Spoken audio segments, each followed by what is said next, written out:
Israël, que sont la France, l'Angleterre et le soutien absolu aujourd'hui les États-Unis. Comme par hasard, on retrouve contre les Houthis les Anglais et les Américains. Donc ça dit des choses. Mais aujourd'hui, la question qui doit se poser, c'est comment sortir de ce conflit horrible par le haut. Alors évidemment, les sionistes se croient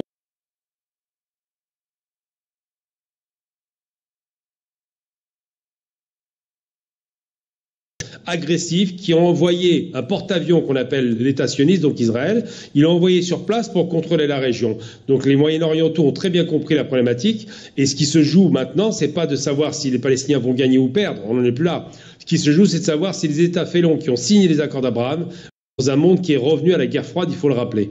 Alors pour rester avec la question des colons avec vous, Alain Corvès, des dizaines de colons sous protection des soldats de l'armée d'occupation sioniste ont pris d'assaut aujourd'hui les cours de la mosquée d'Al-Aqsa dans la ville sainte d'Al-Quds occupée, ce qu'a rapporté l'agence de presse palestinienne. Des témoins oculaires ont dit que des dizaines de colons ont effectué des actes de provocation. Ces actes visent finalement à quoi? À judaïser la ville d'Al-Quds, à imposer une nouvelle... Les colons ont fait leur attaque, ont investi la cour de Al-Aqsa avec le soutien de l'armée israélienne qui les protégeait. Bien sûr. Mais ça part de la même idéologie qui est d'éradiquer complètement la population palestinienne de toute la Palestine, oui. Pas seulement de Gaza, mais également en Cisjordanie, et en particulier, ils veulent reprendre Al-Aqsa et construire leur temple à la place. Il y en a qui l'ont déclaré. Donc, les colons, la plupart du temps, ces colons d'ailleurs, ce sont des gens immigrés très récemment. Donc, lorsque ces gens-là devront partir, moi je crois basculer, eh bien, il faudra.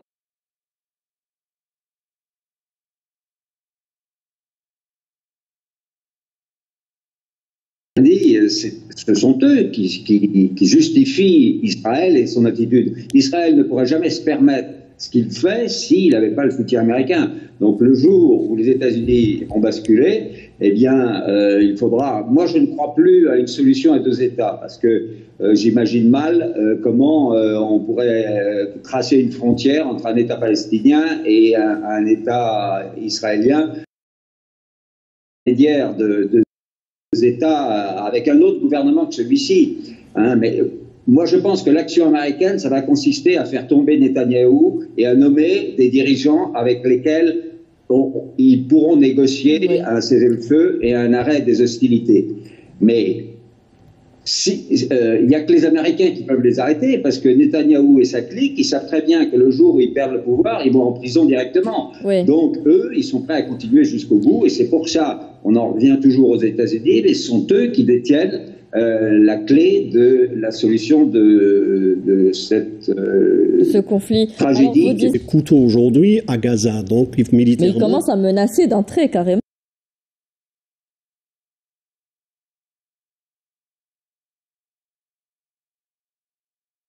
2006 sont sortis comme un chien entre la queue entre les jambes. Donc aujourd'hui, c'est quoi la situation? Ce n'est pas une guerre entre le Hezbollah et Israël. Attention, donc il y a plusieurs acteurs. Donc si la situation se dégénère au nord c'est-à-dire au Israël, sud du Liban, au sud du Liban plus précisément, et que les Israéliens tentent par tous les moyens de rentrer, il y a un prix énorme à payer, parce que déjà sur le plan militaire, là, nous sommes toujours les combats entre le Hezbollah et Israël se limitent à une géographie de 50 km, pas plus, entre les deux. Donc, jamais les Israéliens n'ont frappé, à part l'assassinat des responsables du Hamas à Beyrouth, ils n'ont jamais été aussi loin que ça.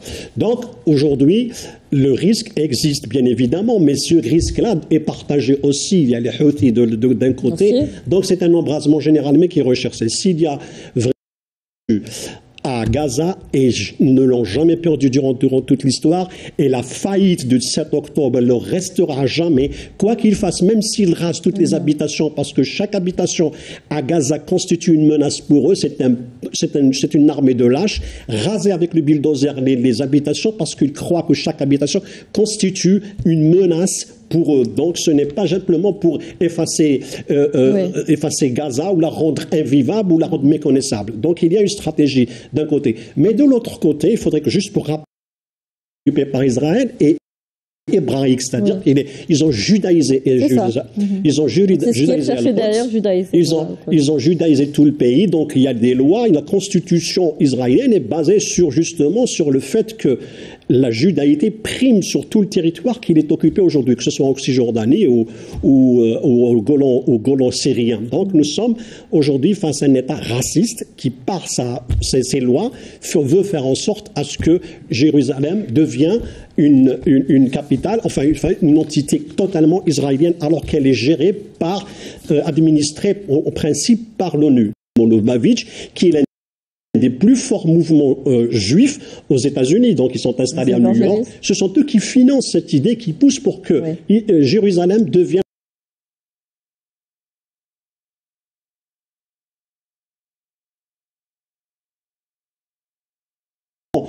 qui croit fermement à cette prophétie, c'est bien le mouvement Lubavitch, qui est l'un des plus forts mouvements juifs aux États-Unis, donc ils sont installés à New York. Ce sont eux qui financent cette idée, qui poussent pour que Jérusalem devienne la capitale du roi David. Oui. Je vous laisse réagir sur ça, Gamel Abina, sur cette volonté d'imposer une nouvelle réalité ou changer l'identité culturelle à Al-Aqsa, et puis cette inquiétude qui se manifeste au sud Liban avec cette... Ce que faisaient les nazis en arianisant les biens des juifs, en arianisant les territoires. C'est-à-dire que là, on entend judaïsation comme arianisation. Moi, je trouve ça très choquant. Alors, pour ce qui concerne Hezbollah au sud-Liban, là, effectivement, en 2006, d'abord, ils ont pris la raclée en 2000, il faut pas l'oublier, ils ont été chassés de force. Puis en 2006, ils ont été défaits. Hezbollah a annoncé à peu près 250 pertes humaines, mais avec une réussite en termes de destruction du matériel militaire sioniste considérable. Pourquoi ils n'y vont pas? Parce que ça fait 5 mois que le conflit... Ça a été dit par votre intervenant, effectivement, la zone de conflit se déroule en gros sur 50 km de rayon.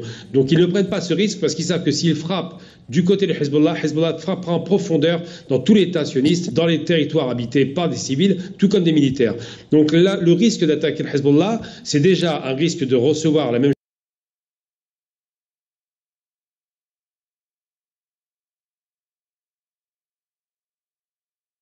pour la cause du Liban, évidemment, mais pour la cause palestinienne. Ils ont pris fait et cause pour les Palestiniens, ont attaqué le lendemain du conflit, le 8, et depuis, on tiré plus de 400, je crois, missiles moyenne portée, ont attaqué la plupart des centres de commandement et surtout des centres de surveillance et des systèmes de défense antiaériens. Donc le Hezbollah a démontré qu'il avait des tirs de précision qui n'ont rien à voir avec les capacités du Hamas. Hamas envoie il faut jamais oublier que c'est des roquettes artisanales, on n'est pas sur du haut de gamme. Alors que le Hezbollah, c'est des missiles fabriqués par l'Iran, de haute technologie, qui bénéficient aussi d'autres technologies qu'on appelle ces fameuses drones, ces drones suicides qu'on appelle les drones au Sud-Liban. Alors, vous êtes d'accord avec les thèses qui ont été développées sur ce plateau? Oui, je suis d'accord avec tout ce qui a été dit. Moi, je connais bien le Hezbollah, puisque, comme je dis, j'étais au Sud-Liban. Oui. Le Hezbollah, aujourd'hui, est 10 fois ou 100 fois plus puissant qu'il ne l'était en 2006. Et donc, je pense que Tsahal ferait une lourde erreur.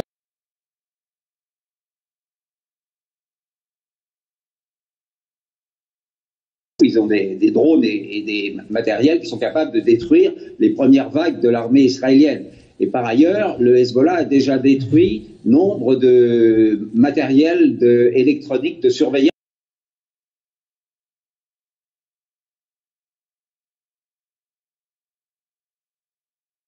capable de taper jusqu'à Eilat, au sud, et puis surtout, ils ont des drones et des matériels qui sont capables de détruire les premières vagues de l'armée israélienne. Et par ailleurs, le Hezbollah a déjà détruit nombre de... pas manœuvrer, il manœuvre très mal. Et le Hezbollah est tout à fait en mesure de les arrêter. Donc je pense que moi, je ne crois pas, ce serait pas sage de la part des Israéliens d'attaquer le Hezbollah, mais étant donné que ce ne sont pas des gens sages qui sont à la tête du gouvernement israélien, on peut s'attendre à tout de leur part. Néanmoins, je pense que les États-Unis les arrêteront. Oui, mais le risque est existant. Alors, je le disais dans l'introduction que le Conseil des ministres des Affaires étrangères des pays membres de l'Organisation de la coopération à la cessation des agressions sioniste dans l'ensemble des territoires palestiniens occupés. Le ministre algérien des Affaires étrangères a appelé a montré un ton plus ferme. Il a dit clairement qu'il était temps de comprendre que les condamnations et l'indignation ne suffisent pas à eux seuls à faire cesser le génocide et l'extermination systémique dont Gaza est le théâtre. Il faut mener des actions plus fortes aujourd'hui. Bien évidemment, parce que là, on reste dans le discours, voilà. Dans la rhétorique. Donc, on essaye d'embellir un petit peu pour se donner bonne conscience, en faisant en sorte à ce que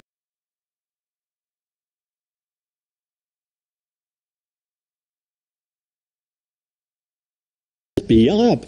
Donc, il appelle d'ailleurs à couper toute relation économique. Oui, absolument.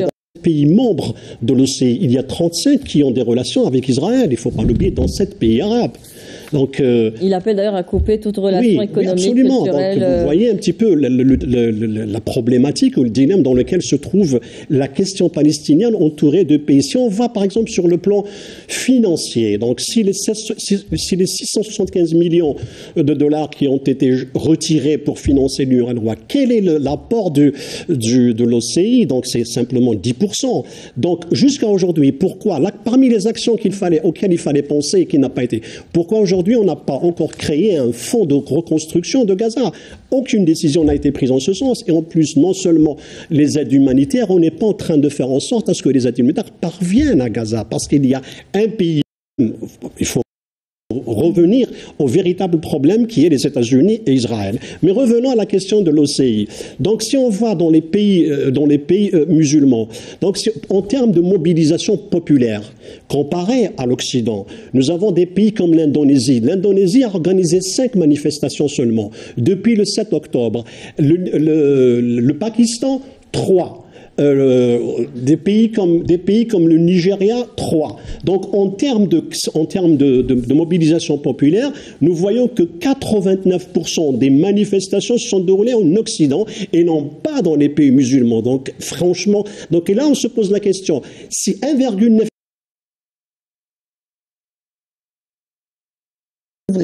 à préserver la solution à 2 États en élargissant la base de reconnaissance officielle de l'État de Palestine et en poursuivant sans délai la revendication de sa qualité de membre à part entière de l'ONU. On voit que Gamel Abinak, l'Algérie aujourd'hui tente par tous les moyens de défendre la cause palestinienne qui nous est très chère comme on le sait, et notamment à travers le Conseil de sécurité. Vous en pensez quoi aujourd'hui de ce qui a été dit?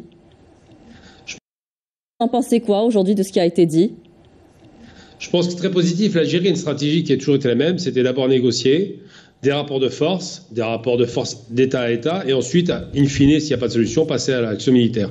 Là, aujourd'hui, effectivement, on en est au stade où il y a une sorte de seuil qui a été franchi. L'Algérie ne supporte plus le fait qu'il y ait une impunité totale vis-à-vis de cet État raciste. Il faut utiliser le terme. Les dirigeants sont des racistes, donc c'est devenu un État raciste. Et moi, je suis plutôt dans l'idée. Le papa était un fan de Mussolini, il faut rappeler que c'est un descendant de fasciste, très important de le rappeler. Et aujourd'hui, une fois qu'on sera débarrassé de ce type-là, et peut-être que de l'équipe gouvernementale qui l'entoure, il y aura une négociation. Mais le seul moyen d'y parvenir, c'est des coups de pression économique. Qu'est-ce que je veux dire par là? C'est des boycotts totaux et illimités. Ça commence à porter ses fruits. Il y a des enseignes qui commencent à fermer dans le monde arabo-musulman grâce à cela, mais je ne crois pas au rapport numérique. Vous savez, 600 millions d'Indiens ont été tenus. On a l'Iran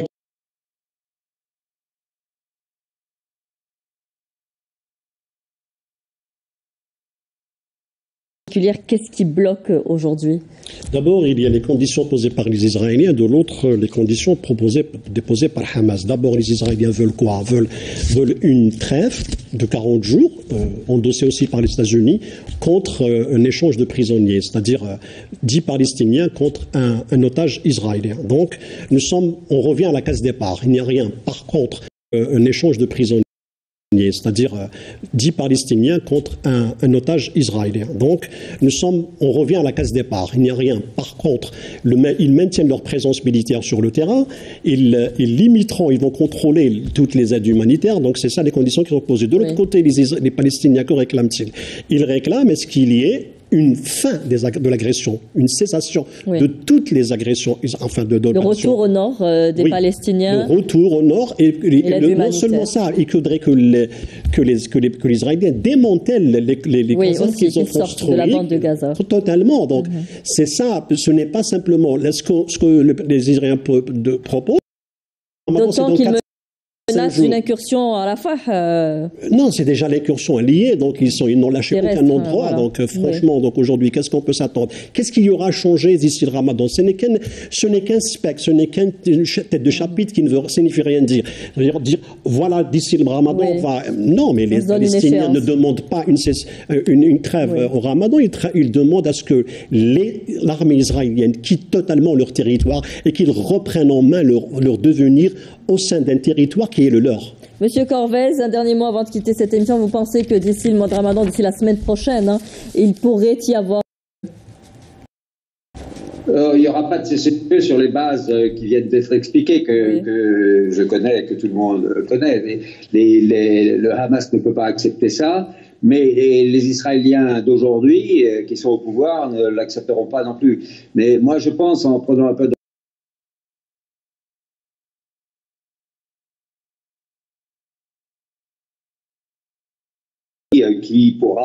qui sera plus malléable pour pouvoir négocier, mais la fin du problème, c'est un seul État, comme l'a dit votre correspondant, un seul État avec bien entendu des garanties de sécurité pour toutes les communautés qui ont des droits justifiés d'être présents sur le territoire, qui ont des droits justifiés d'être présents sur le territoire de la Palestine. Merci. Gamel Abida, en quelques mots pour terminer, s'il vous plaît, sur cette possibilité ou pas d'un cessez-le-feu d'ici la semaine prochaine. Le Hamas ne veut pas de cessez-le-feu parce que ce serait une véritable injure au peuple palestinien. En revanche, tuer des civils, c'est facile, mais ça ne garantit pas la guerre. Et j'ai envie de dire simplement, pour être un peu optimiste, le 7 octobre a marqué le déclin du système sécuritaire sioniste. Ils vont devoir réfléchir après ce conflit à revoir leurs cartes. Et je pense qu'il va y avoir des avancées en faveur des Palestiniens parce qu'une fois qu'on se rend compte qu'on n'est pas en sécurité, que tous les systèmes technologiques n'ont servi à rien, on revient à la réalité. La barbarie en tuant des civils n'apporte pas la sécurité demain. Merci à vous, messieurs, d'avoir participé à ce débat et de nous avoir éclairé sur la situation alarmante dans la bande de Gaza. Merci à vous, très chers téléspectateurs, de nous avoir suivis. Merci aussi à toute l'équipe qui est derrière cette émission. Hassan Chakour qui est aux commandes à la réalisation. Halim Yaïch, le rédacteur en chef central de l'émission. Amina Boukhalfa, la script bien sûr, et toute l'équipe de la Régie 2. Merci à vous, très bonne fin de soirée sur Canal Algérie. Au revoir.